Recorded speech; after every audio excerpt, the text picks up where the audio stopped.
आज जो है हम लोग शुरू करने वाले हैं, इसमें कौन सा चैप्टर बोलो? Real number. तुम लोग को इससे पहले जितने भी बेसिक क्लास था वो सब चीज पढ़ा चुके हैं, है ना जी। अब देखो क्लास 10th का जो है पहला चैप्टर क्या है बोलो? रियल नंबर, यानी कि वास्तविक संख्या, है ना। अब देखो कि वास्तविक संख्या में जो है हम लोग यहाँ देखो वास्तविक संख्या,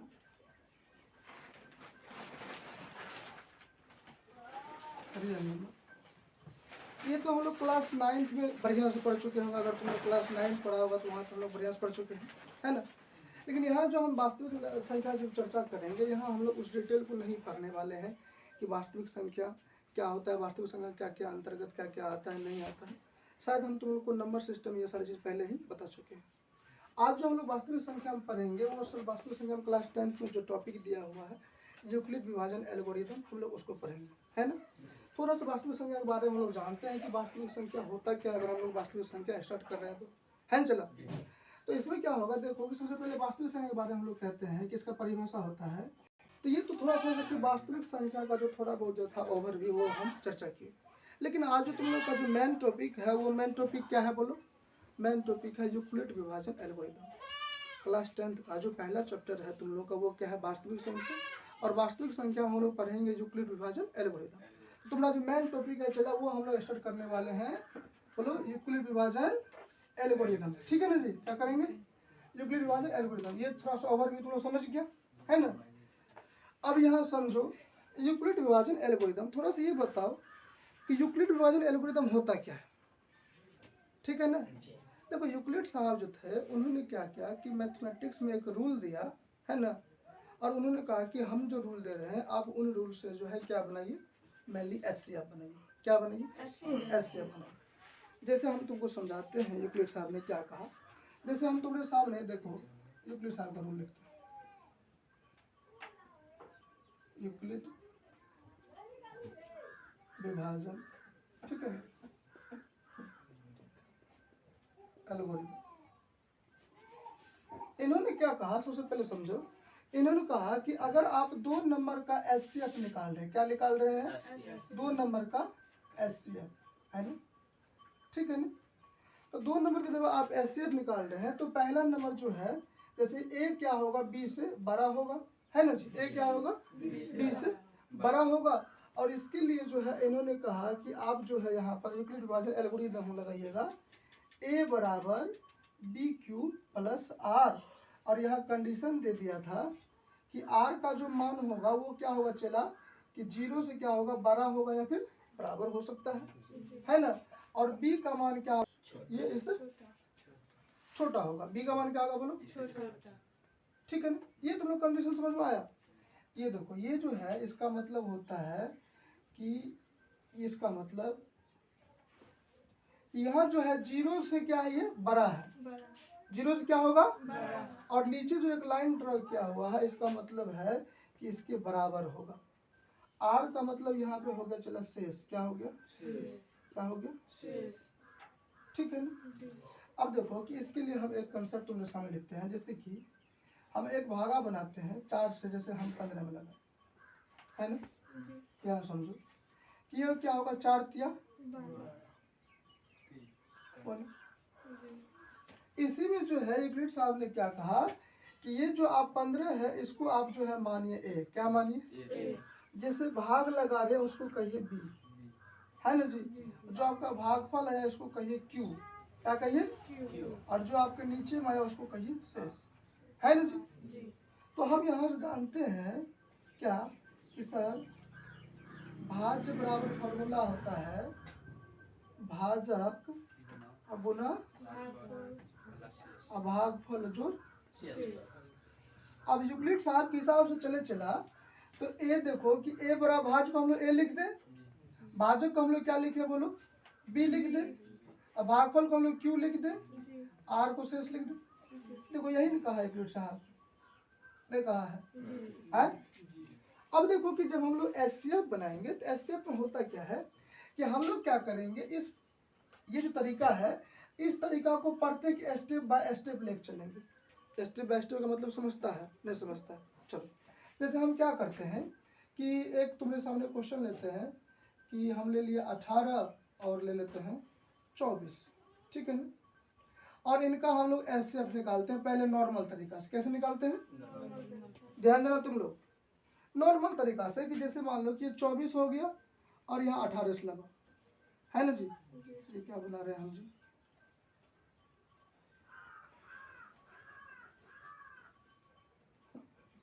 चौबीस में 18 से कैसे होगा? तो एक बार में लगेगा 18 का 18 और यहाँ कितना होगा? 14 में से 8 गया 6। अब क्या कहा यूक्लिड साहब, क्या कहा कि आप जो ये एचसीएफ बना रहे हैं, है ना, उन्होंने कहा कि प्रत्येक टर्म पे ये वाले सूत्र का यूज कीजिए, ए बराबर बी क्यू प्लस आर। अब यहाँ से तुम लोग बताओ कि सर अगर हम यहाँ पे लगाएं ए बराबर बी क्यू प्लस का आर तो कैसे लगे? तो इसका मतलब कि सर ये जो मेरा 24 है ये क्या होगा? ए होगा मेरा 24 और बी मेरा क्या होगा बोलो? 18 होगा ना। तो ए की जगह पे क्या लिखा जाएगा? 24, है ना। और बी की जगह पे क्या होगा बोलो? 18। क्यू की जगह पे क्या आया है? 1 और आर की जगह पे क्या आया है? 6। लेकिन यहाँ पे रूल क्या दिया था कि 0 से बराबर या 0 से बड़ा होना चाहिए। देखो यहाँ से ये शेष जो है क्या 0 के बराबर है? नहीं ना चला। इसका मतलब कि आर बराबर बोलो 0 है? नहीं है। आर बराबर कितना है? 6। देखो अब यहाँ से एक बात ध्यान रखना कि इस कंडीशन में कि आर का जो मान होगा वो क्या होगा? आर का मान हो सकता है कहाँ तक? तो जहाँ तुम्हारा बी है, कहाँ है? बी। इस कंडीशन में आर का मान तो क्या होगा बोलो? 18 से छोटा होगा। 18 से क्या होगा? छोटा होगा ना, क्योंकि कभी भी शेष जो है भाजक के बराबर हो सकता है, उससे छोटा होगा ना। तो यहाँ देखो आर का मान जो होगा 18 से क्या होगा बोलो? छोटा ही होगा। आर का मान क्या होगा? 18 से छोटा ही होगा। 18 से क्या होगा? छोटा, ठीक है ना। यहाँ आर का मान 0 नहीं नया। अब देखो कि जब आर का मान 0 आएगा तभी हम लोग रुकेंगे। अब देखो पहला स्टेप हो गया ना। अब दूसरा स्टेप जैसे ही हम इसको करेंगे, यहाँ पे देखो इधर करते, फिर अब क्या करना होता है कि फिर 6 से हम लोग 18 में लगाएंगे, नहीं लगाएंगे? तो अच्छा तरीके पूरा पूरी कट गया ना। तो दूसरा स्टेप हमको क्या मिला? तो दूसरा स्टेप बोलो कि ए मेरा ये हो जाएगा, बी ये हो जाएगा, क्यू ये हो जाएगा और आर क्या हो जाएगा? नहीं होगा। तो फिर अगर हम पुनः लगाएं यूक्लिड विभाजन एल्गोरिथम, क्या होगा? ए बराबर बी क्यू प्लस आर होगा ना, है ना। तो ए का मान कितना है आपकी बात? 18। यहाँ पे इस वाले टर्म को देखो, अब इसको ना देखो। बी का मान कितना है? 6। और क्यू का मान कितना है? और आर का मान कितना है? 0। यहाँ देखो कि आर बराबर 0 आया। देखो ध्यान रखना कि जब आर का मान 0 आ जाएगा तो हम लोग इसके बाद जो है सॉल्व करना क्या करेंगे? बंद कर देंगे। क्योंकि जब हम लोग एचसीएफ बनाते हैं नॉर्मल, तो जब यहाँ 0 आ जाता है तो हम लोग यहाँ तीर मार के नहीं लिख देते हैं कि सर मेरा एचसीएफ ये 6 आया। तो यहाँ पर जब आर का मान 0 आ जाएगा तो हम लोग क्या करेंगे कि मेरा जो बी होगा क्या होगा? बी बराबर क्या होगा? मेरा एचसीएफ नहीं होगा जी। बी बराबर क्या होगा? एचसीएफ। अब देखो ये कट भी रहा नीचे से, तो यहाँ देखो कि बी जो है वो क्या होगा बोलो? एचसीएफ होगा। बी क्या होगा बोलो? एचसीएफ। बी क्या होगा? तो बी बराबर क्या होगा तुम्हारा? एचसीएफ होगा। ये समझ में आया? यूक्लिड साहब ने यही कहा था कि हम लोग जब एचसीएफ बनाते हैं नॉर्मल, कैसे बनाते हैं बता दिए, है ना। यूक्लिड साहब आके हम जो है ये वाले बात को देते हैं, आप इस पर जो है इसको बनाइए, ठीक है। यूक्लिड कंसेप्ट समझ में आया? नहीं आया? बोलो आ गया? चलो इसको हम लोग मिटाते हैं और एक क्वेश्चन को पुनः हम लोग देखते हैं। यहाँ से जो हम लोग शुरू करने वाले हैं, एक क्वेश्चन दे रहे हैं और इनको तुम लोग देखो डिटेल। तो पहले तो हम लोग ओवरव्यू दिए, अब इसको डिटेल समझाते हैं। जैसे हम मान लेते हैं कि एक क्वेश्चन तुम्हारे सामने देते हैं कि 48 ले लिए और ले लेते हैं 20, ठीक है। इसका मॉस यूक्लिड विभाजन एल्गोरिथम, यूक्लिड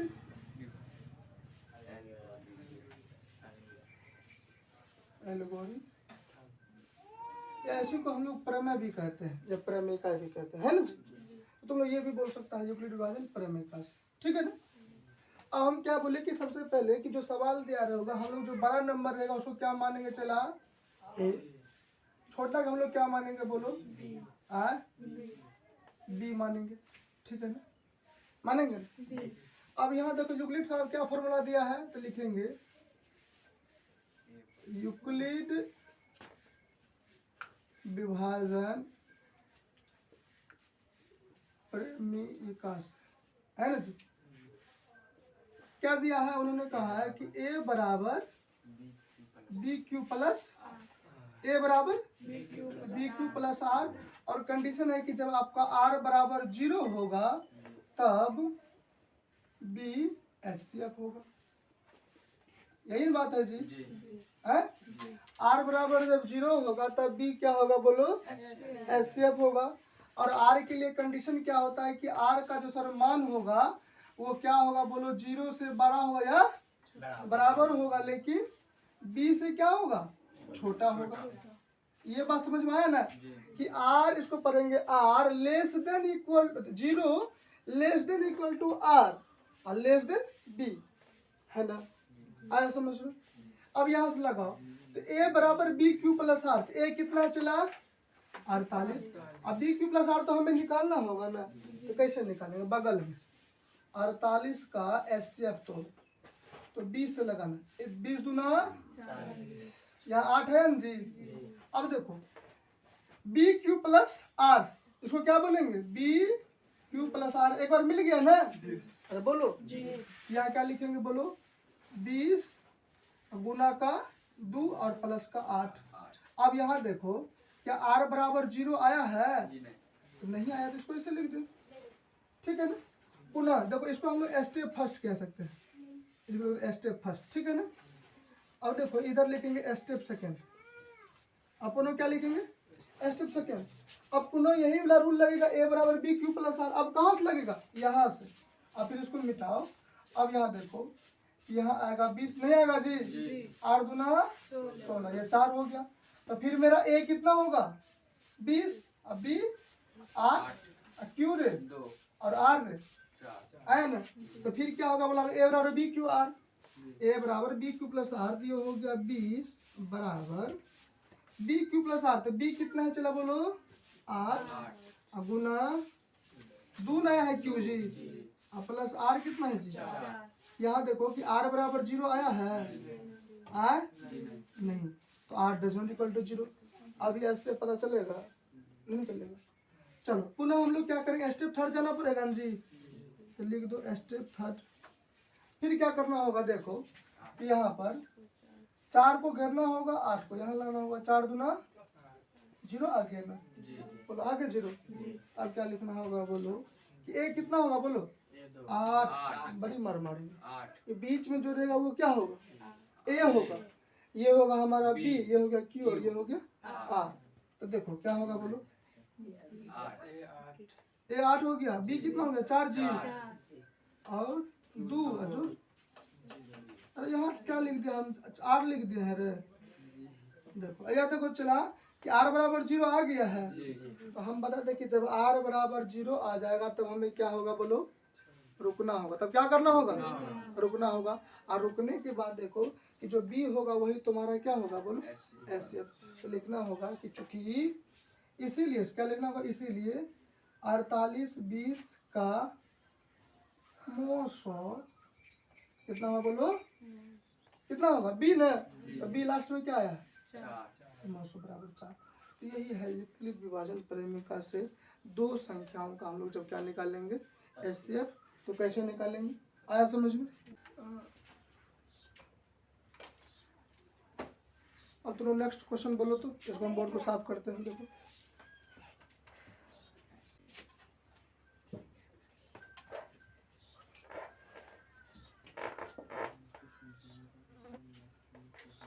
क्या है नेक्स्ट क्वेश्चन? 135 और 225 का 900 यूक्लिड विभाजन एल्गोरिथम से निकालना है। नहीं जी यही ना है रे? चलो हम लोग क्या करेंगे? सबसे पहले मानेंगे कि a बराबर कितना रहे? जो बड़ा होगा उसको a मानेंगे और जो छोटा होगा उसको क्या मानेंगे? b, है ना? अब यहाँ से यूक्लिड विभाजन एल्गोरिथम क्या कहता है? यहाँ लिखो a बराबर बी क्यू प्लस आर, है ना? और कंडीशन लिख दो r का कि r जो होगा सर वो क्या होगा? 0 से 12 या बराबर और b से क्या होगा छोटा होगा। कौन का है? यूक्लिड साहब का है। यूक्लिड विभाजन प्रमेय, शॉर्ट में ऐसे लिख देते हैं ना जी, यूक्लिड विभाजन प्रमेय नहीं जी। अब क्या होगा बोलो, तो पहला लगेगा स्टेप फर्स्ट लिखो। अच्छा ये स्टेप फर्स्ट लिखना जरूरी है? अच्छा लिख देंगे तो बढ़िया रहेगा, है ना जी, लिख देंगे तो बढ़िया रहेगा, ठीक है ना। अब चलो इसको सॉल्व करो। क्या है कि 225 में हमको कितना भाग लगाना है? 135 लगाइए, कितना में लेगा? 2 बार में जी, एक बार में लेगा। कितना होगा? घटा दे। तो घटाने में अगर तुम लोग इसके तो बड़ी मार मारेंगे, हमसे गलती होगा तो कोनो बात नहीं। देखो एक बार में क्या होगा, ठीक है ना जी। देखो हम क्या करते हैं, एक ही बार सबको बना देते हैं। अब बोर्ड पे क्या करेंगे, उसको सजा के लिख लेंगे। अब देखो कि पहला स्टेप जो है इसमें क्या होगा, A B Q, A B Q और आर, ये होगा ना। तो पहला स्टेप में क्या होगा, ए बराबर बी क्यू आर में ए का मान कितना होगा बोलो चला 225। अब बी क्यू प्लस आर, तो बी कितना होगा 135 क्यू प्लस आर। तो देखो चला आर बराबर 0 आया है, नहीं आर का मान सर 0 नहीं आया। स्टेप सेकेंड में देखो क्या करना है, क्या होगा स्टेप सेकेंड में, तो ए कितना होगा 135 बोलो बाबू 135 अब बी क्यू प्लस आर, तो बी कितना होगा 90 क्यू कितना रे 1 आर कितना जी 45 यहाँ देखो कि आर का मान 0 आया है, नहीं आया है। अच्छा स्टेप थर्ड में जाना होगा ना जी। स्टेप थर्ड में कितना है कि ए कितना होगा चला 90 अब B Q plus 45 plus R का मान जी, यहाँ आर बराबर 0 हो गया ना। जब आर का मान 0 होगा तो हम लोग क्या करेंगे, रुकेंगे, और रुकने के बाद जो बी होगा वही तुम्हारा क्या होगा है। तो यहाँ से बताओ चला एस कितना होगा, लिख देंगे। इसीलिए 135 225 का HCF शॉर्ट 900 कह लो कितना जी 45 बोलो। अब देखो कि तुम लोग के बुक में जो है इस पे जो है 3 क्वेश्चन दिया हुआ, कितना क्वेश्चन दिया हुआ है ना जी। तो एक क्वेश्चन समझा दिए तो 2 क्वेश्चन कैसे नहीं बना लोगे तुम लोग। तो क्वेश्चन देखो, क्वेश्चन 2 नंबर बोलो क्या है जी 196 और 38 220। अच्छा दूसरा क्वेश्चन क्या है 867 255। तो ये तुम लोगों के लिए HW रहा कल के लिए, है ना जी। और जो यूट्यूब पे देख रहा है उसके लिए भी HW रहेगा, वो भी अपना बनाएगा, है ना जी। उसके लिए अलग से दे हम बात नहीं ना, तो उसके लिए भी यही रहा। और तुम लोग को जो समझ में बताइए, समझ में आ गया ना।